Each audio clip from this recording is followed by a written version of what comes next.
commenting on the Austrian 2017 election, and I'm reporting some work we have done in the context of the Austrian election study. In the Austrian election study, we study voters, but we also study party communication and we study media. And since the election was in October, we are still busy with data collection, in particular on the political parties and the media side. But I will also use other data whenever it comes in conveniently. Let me give you a little background on the election. So in 2013, after the last election, there was a return of the Grand Coalition, and it was a coalition of the losers, and it was a Grand Coalition in name only because they just had a little bit above the majority, 55%, and the government performed about as one might have expected. So they continued with inertia, with infighting, with agreeing on minimal compromises, and the government proceeded over a sluggish economy, and that basically was topped by the refugee crisis, which again exposed the government stalemate, so the government could discuss in public but not agree on a strategy. And this, of course, increased the saliency of the migration issue, which is in the solid issue ownership of the Freedom Party, and the Freedom Party consequently took the lead in the polls. And one particular clear expression of the changes in the electorate, the presidential election of 2016, which resulted in a disastrous showing of the two grand coalition parties, which ended up 4th and 5th in this presidential race. Of course, personalities play a role, but both had quite respectable candidates, and they were slightly above the 10% each. And this, of course, was recognized by the political parties that in government that they do not stand a great chance of succeeding in a coming election. So the People's Party was the first to move. They replaced the leader, elected Reinhold Mitterlehner, the new party leader, and the SPÖ followed, Social Democrats followed in 2016 in a kind of bloody replacement of Faymann by Christian Kern as a new party leader. Kern had his vision of modern social democracy, which he presented and which I think was a chance to terminate the government and go for early election. And this was clearly present in January 2017 when the Social Democrats came close to the Freedom Party, and with a strong campaign might have succeeded, but this could not be managed, so it was not possible to get to a new election. There was a renegotiation of the coalition. And then the People's Party reacted again. They replaced their party leader, Mitterlehner, by Sebastian Kurz, whom his party comrades referred to as our electoral ace. And he did over this job with largely increased intra-party powers, basically to do whatever he thought might be successful. Taking over, of course, was the one thing, and immediately terminating the coalition was the other thing. Social Democrats tried to push the election date as late as possible, and this was then mid-October 2017. In a nutshell, this is what happened on the supply side. I've already talked about the major parties. There's not much to report about the Freedom Party. They basically maintained the course. It's more interesting to look at the smaller opposition parties. So the Greens, they had this huge success in the presidential election, getting a former Green leader elected president with green money. But this also was kind of exhaustive. They had 3 rounds of campaign to do. There was a resignation of the long-term leader shortly before the election. There was kind of infighting in the party. They expelled the youth organization, and in the end they did not manage to re-elect some long-standing and quite reputed members of parliament to the list, and one of them, Pilz, split off and started his own political party. The Team Stronach, this is an entrepreneurial party by an Austrian billionaire, Frank Stronach. It kind of imploded and decided not to run again. And the BZÖ, this was Haider's party foundation, after his death, had lost parliamentary representation, and basically these voters were available. They missed it the last time, but they still had a sizable electorate. So altogether there were around 400,000 voters, 9% of the electorate, which didn't have the party on offer for which they had voted the last time. So these were the three major contenders. You see much change on the side of the former major parties and continuity with the Freedom Party. And this is the election result. Surprisingly for many, or at least in a long-term perspective, the People's Party came first. The Social Democrats just managed to hold on to the second rank with basically no change in their electoral result. The Freedom Party gained, but not nearly as much as would have been expected for most of the legislative period. The Liberal Party, the Neos, just managed to get into parliament again. The new party list, Pilz, just managed to get over the 4% threshold, and the Greens narrowly missed the 4% threshold, losing about 3/4 of the electorate from the last election. Let us put this into long-term perspective. Very briefly, you see this was a mobilizing election, 5% more turnout on a higher level. There's a secular decline, but still is a move upward. So it was mobilizing. The effective number of party is going down, so there is no increase of fragmentation. One of the more general expectations one had as a crisis result yesterday. We have one of the highest levels of volatility, second highest level of volatility in the entire post-war period. And the combined share of the two major parties increased, but of course it is just a shadow of what it used to be in the time when the term Grand Coalition was coined. Grand coalitions normally do not particularly well at the elections.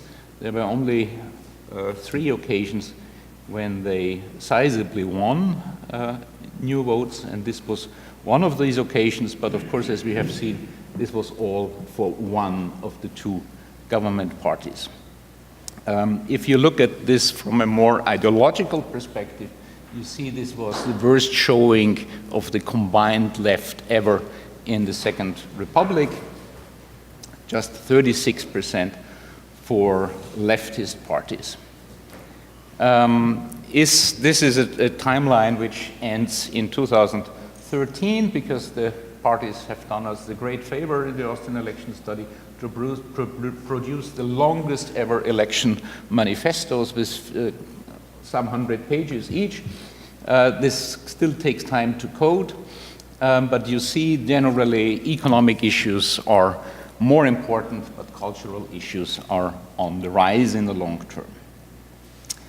And there are many ways to tell a story about these elections, but I have chosen to focus on the winners. So how did Kurz manage to win that election with his party? If you look at a few indicators, you see that trust in government was not particularly high when he took over. It is improving since then. I think this one deep before is just a measurement error, but after the refugee crisis, there was a real and lasting decline in trust in government. Let's take a look at the party development in the legislative term. So these are all polls which have a minimum size over the electoral term. What you see is the point prediction, but also the margin of error.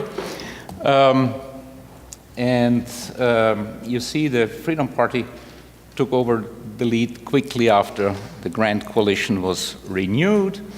And after the refugee crisis, it was in the lead. Party leaders do make a difference. So the election of Mitterlehner briefly brought the People's Party to the lead.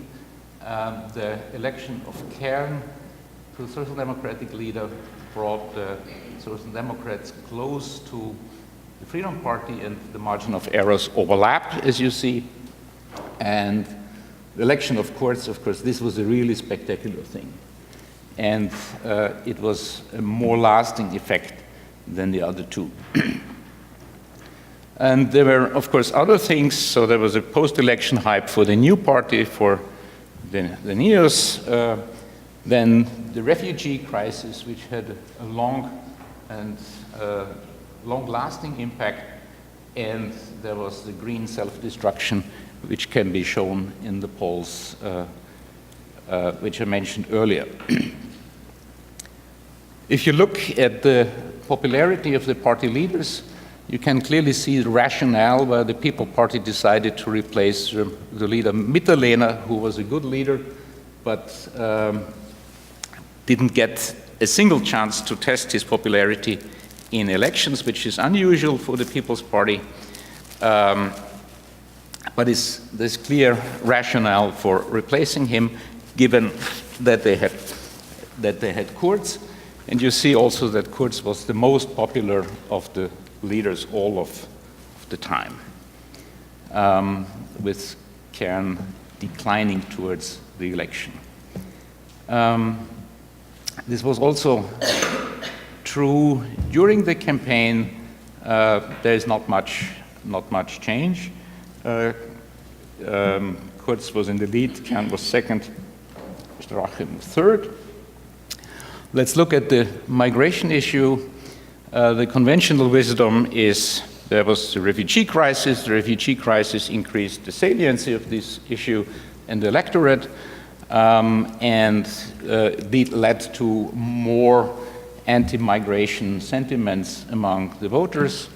The expectation about the party responses is, or the common wisdom is, that Kurz managed to steal the issue from the Freedom Party and to move his party on the right on that issue, and we would also expect that the media reported more about this and associated the issue with Kurz and the People's Party. Let's look at the three actors of the election, so to say. Separately, compared to 2013, you clearly see that migration-related issues were way more prominent in the 2017 election than in the election before. These are the top 5 issues. These were most important issue questions, taking all issues together. The exit polls showed the same. These were people talking to their peers about politics, what issues did they discuss, and migration was very prominent, and crime was prominent, education, economy were less important than in the election before. Nevertheless, despite the prominence of migration, it was not an election at the high point of election. If we look at this data, you see it was on the decline already, and the major party, I think, can be lucky that they had the election in 2017 rather than in 2015. On the voter side, yes, there was a shift to the right, but it was not lasting. It was quickly returning to the old levels after the height of the migration crisis. Now to the issue ownership. As you see, the Freedom Party maintained issue ownership from the last election to this election. And this is also true for the campaign. It actually increased its issue ownership during the campaign. This is when we treat this as an ordinal issue. If you look at this in a different perspective, if you ask the people to name the parties which are credible on migration, you see that the Freedom Party managed to catch up. So they didn't overtake the Freedom Party, but they moved pretty close. And in my interpretation, they moved close enough that this was no longer a decisive criterion to make a choice between these two non-socialist parties. If you look at the parties indeed talked more about migration, so Social Democrats did what saliency theory would expect them to do. As the non-holders of the issues, they didn't talk much about it. People's Party and the Freedom Party talked much about it, and the Greens also from a different point. There's a long-term increase in this issue in the saliency, and moving right, yes, all parties moved right except the Greens, and the People's Party did so spectacularly. They had only issues which were